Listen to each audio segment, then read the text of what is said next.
Hi and welcome to The Practice Gap, the podcast for closing the gap between the practice you have and the one that you want. I'm Elizabeth, a chiropractor, a business owner, coach and entrepreneur on a mission to help you move from frustration and overwhelm to clarity, focus and joy in practice. 3, 2, 1, yeah. Hi, Aleksander Chaibi, and welcome back to the studio. Thank you very much.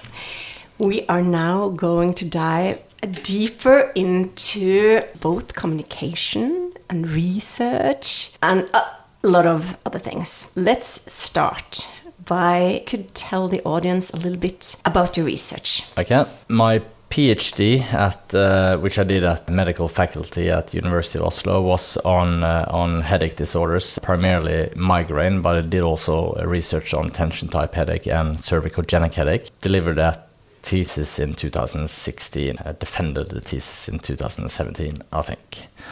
After that, I've been in research as a senior researcher, affiliated with the hospital I did my PhD at, the Aas-Jakobsen University Hospital. And then I moved over to the medical faculty, University of Oslo, where I'm a senior reseacher and supervisor for a Okay, let's just stop here a second here. So you're running a clinic with 20 people, and then you are, like, how much do you work with research? What the percentage here of your week?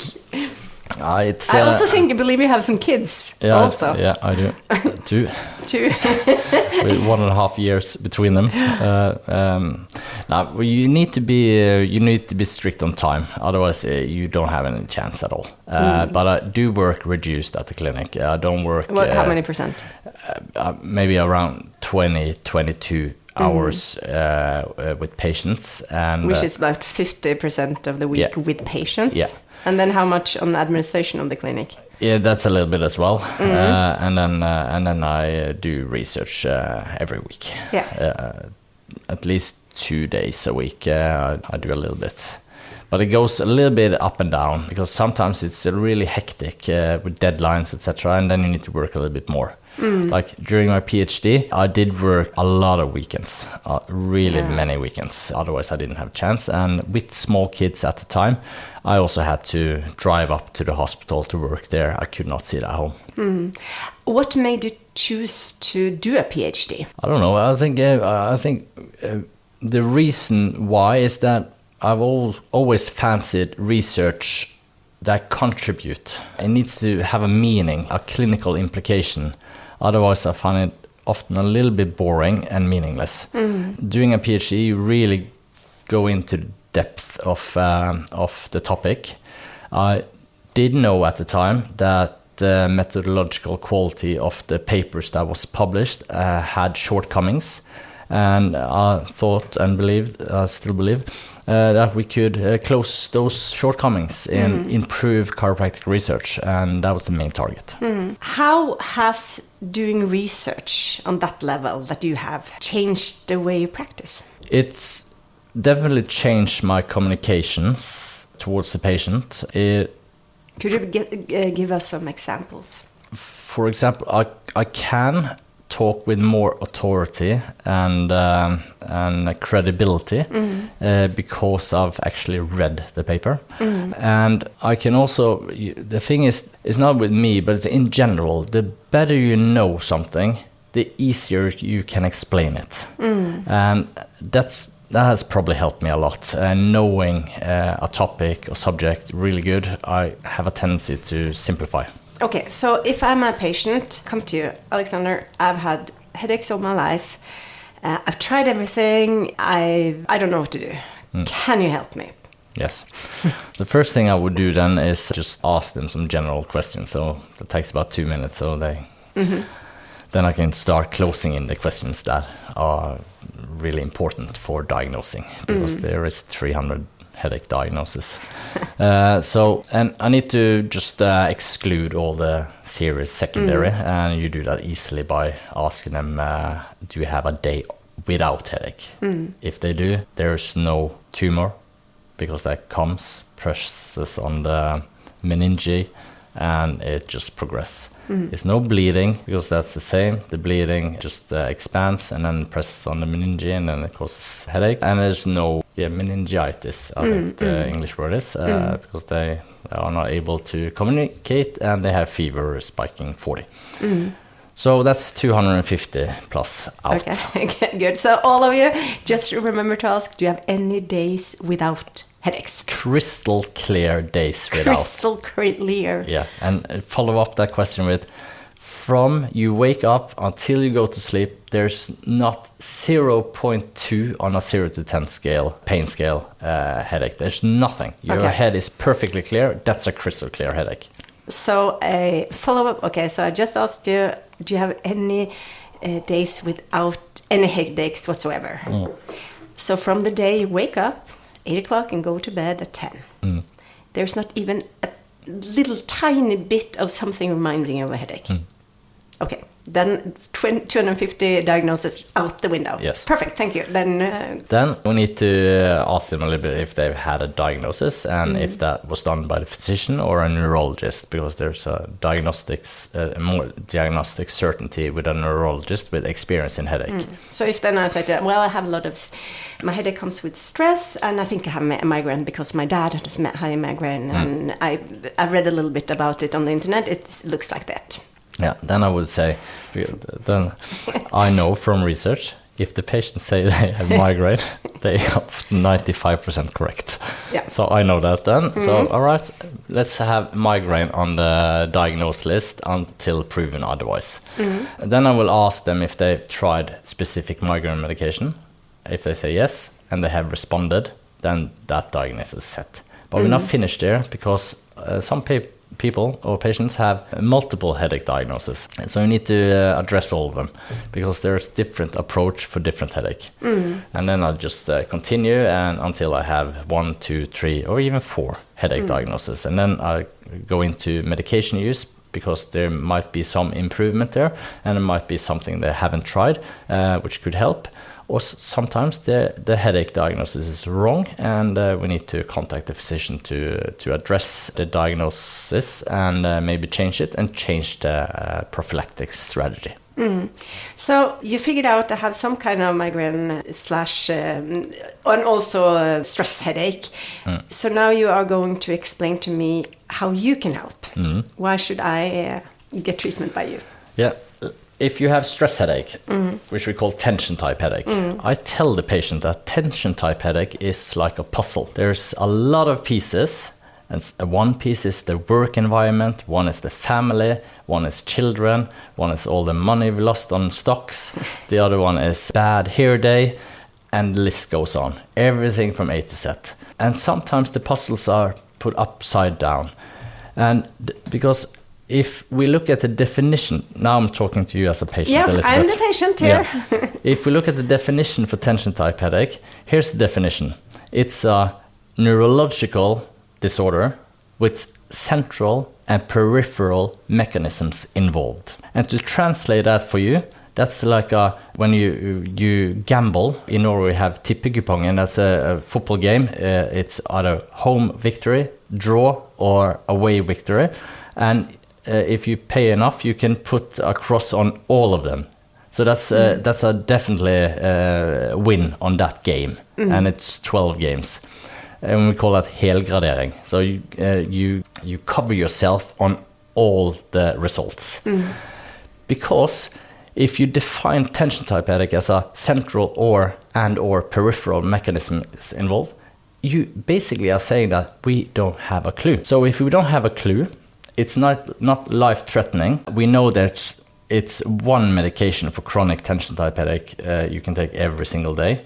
But for all headache diagnoses, they are designed for other disorders. This one is designed for depression, but you dose it a little bit lower. So if that's been tried, which it often hasn't been, so that's a strategy you can use. You need to go about on a really multi-model approach and try to address the different components.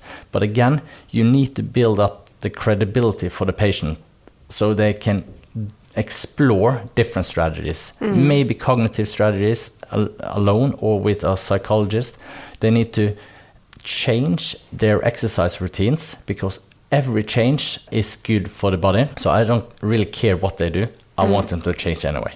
Okay, so if I exercise, twice a week at the gym, I lift some weight. Yeah. So then you just want me to... Then I'll first ask you, Elizabeth, how much on a scale from 0 to 10 do you enjoy lifting weights? If you say 10, I will never remove it. Okay, If you say 2, then I'll say, don't want you to lift weights for the next 12 months. I want you to get on the bike and ride as fast as you can up to the highest point in your area.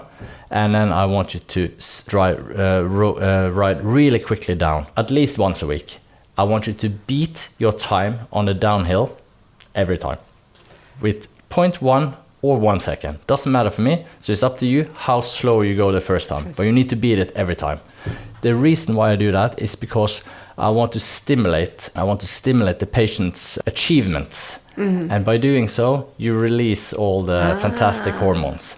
So by learning a new skill, exercising, you both get rewards of the exercise itself and also to manage something new. Yeah, exactly. And you need to push that all the way. So balance and coordination is really quick to improve. So that's a strategy I use. But I always try to facilitate risk-reward thing in order to facilitate serotonin and endorphin hormone thing, which is documented to change with, for example, manipulation. How about if I say that I am at 10, I love weightlifting. What would you tell me then? Then I would say, excellent. Just just stick to weightlifting, but I want you to change some of the strategy within weightlifting. You can work on endurance, max strength, or a hybrid. You can work on speed, and you can do weightlifting by implementing coordination and balance, for example. So then I just change their routine within what they do, but I still want to add aerobic exercise as well. So so now I'm going to change how I work out, but you also said a little bit that manipulation could help. Or treatment, could you? Yeah, we don't really know, but the paper I published on chronic primary headaches. So now I'm the patient. Now you're a patient, yeah. So how can you help me, doctor? Yeah, we can address the physical thing, but as I said to you, a tension type headache is like a puzzle. We have this medication that you haven't tried. That's an option we can look at if you don't respond, because nobody wants to stay put on medication for the rest of their life or a longer period. So that could be a backup plan. And then we can address the function. We'll do some neurological tests, etc., just to, I don't know, comfort the patient, because it's really, really seldom that you pick up a glossopharyngeal tumor. Yeah. And then I tell the patient that I need you to be on board here. I need us to start with blank paper because they've read so much, they've heard so much, and they are getting conflicting evidence from everywhere. So now we need to and sometimes I even tell the patient, I need you, if it's really complicated, I need you to just roll up your sleeve and say, fuck the healthcare. This is what I'm gonna fix. I'm gonna fix this myself. Because sometimes you need really to push them just to stimulate and work on a confidence level. Because all research says that exercise helps tension type headache. So why on earth are they getting so tense? And that's not as straightforward as you want. There's a million reasons. So then we've gotten to the point that you actually, in addition to all these things, I'm going to do education, I'm going to do cognitive therapy, I'm exercising and reducing stress in my life. And you have gotten to the point that you found that you also want to treat my neck. Yeah. And I say, what do you say that treatment, how can that treatment help me as a patient? Yeah, if let's say I've done the assessment, I found some restrictions in your neck and maybe mid-back and maybe here and there.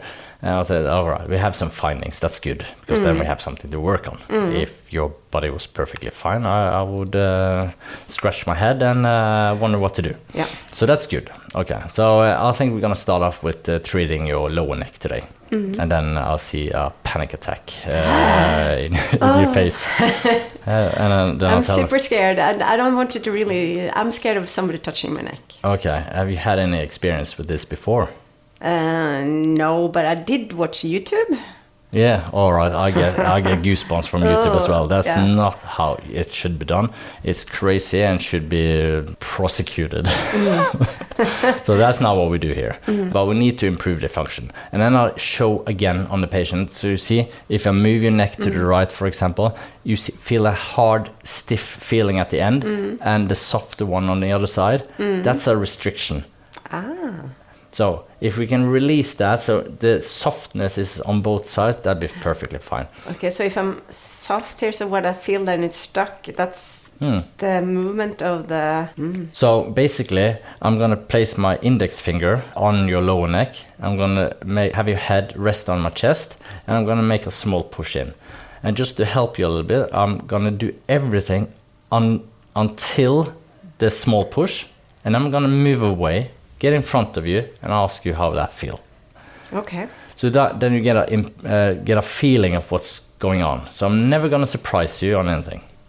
But have you had any experience? If you had an experience, like a bad experience, somebody who pushed really hard or did something without your consent? Because well, I don't, but of course I have patients who come in and say like, he was just jumping on me and there was so much noise and I was super scared and I just don't want you to touch my neck. Yeah, I understand. That's perfectly fine. I don't have to do it.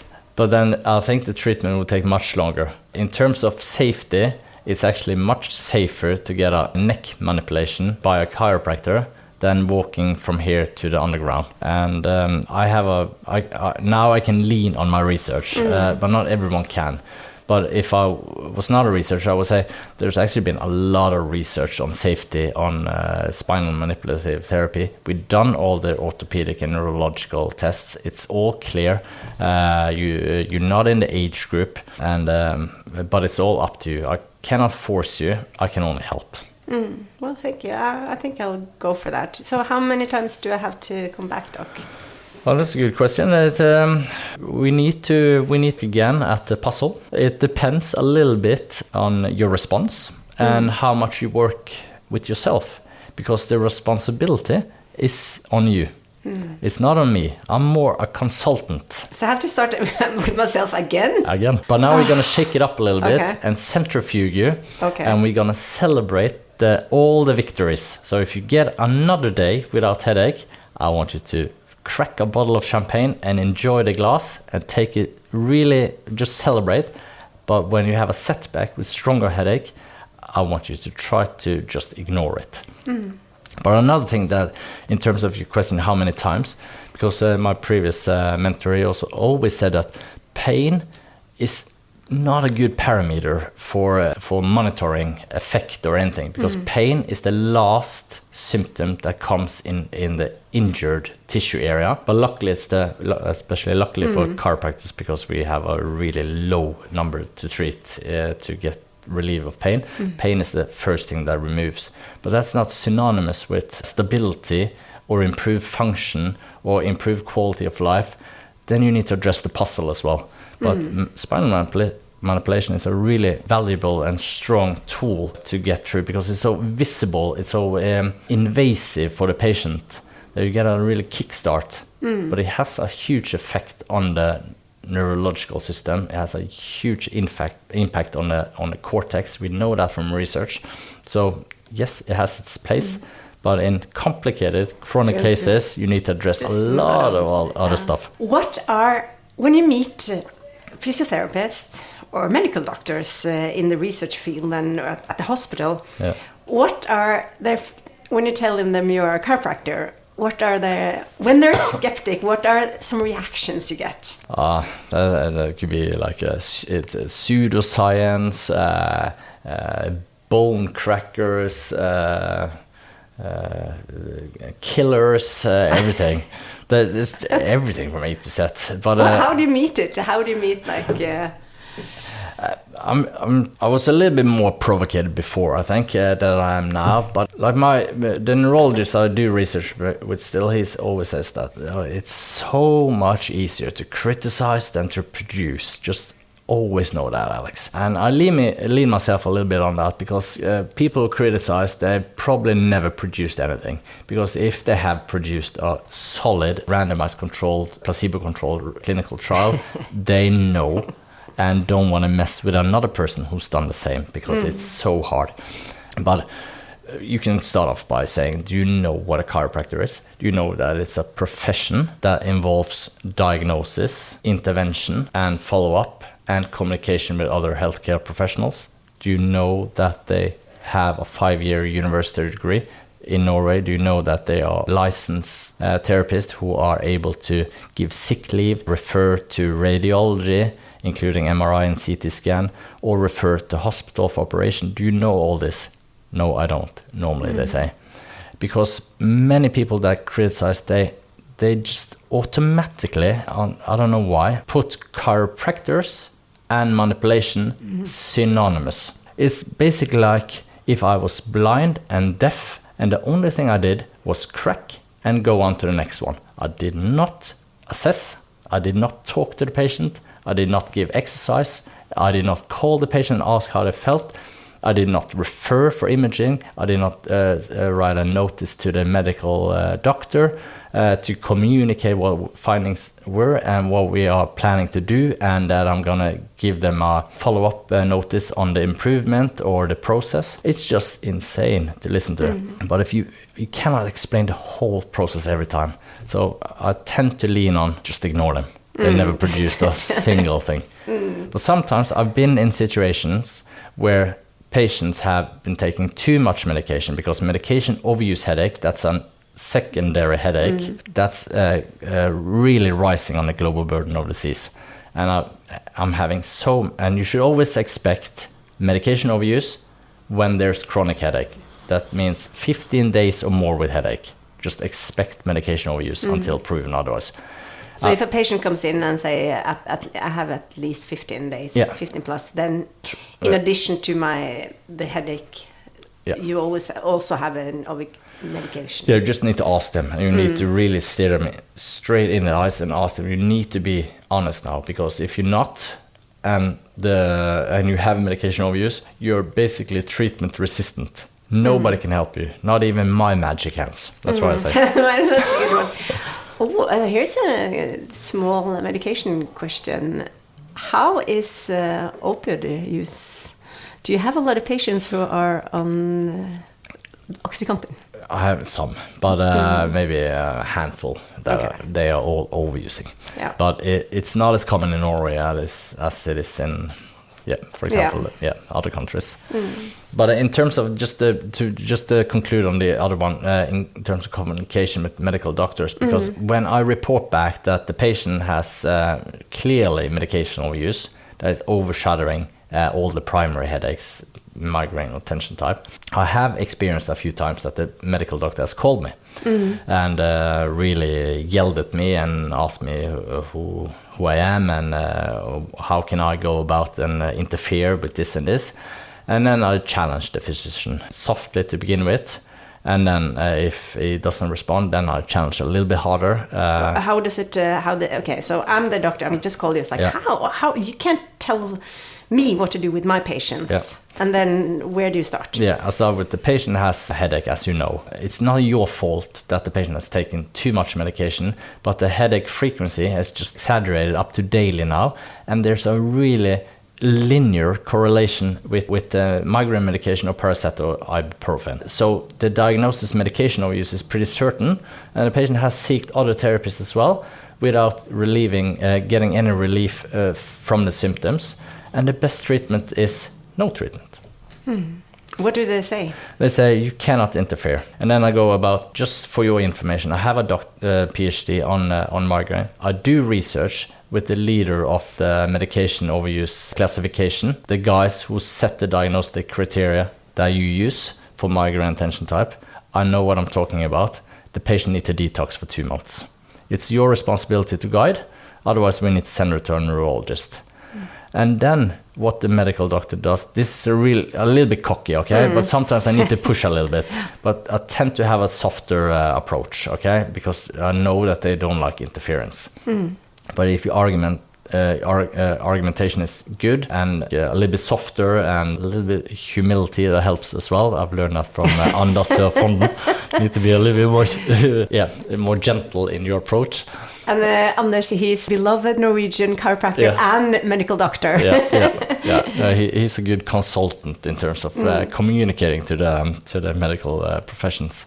But how about me or us, the audience who doesn't have a PhD in what can we say? You can write that, all right, I have this common patient of ours. Her headache has exaggerated during the past 12 years. She says that she takes sumatriptan nearly daily and has done so for 6 months.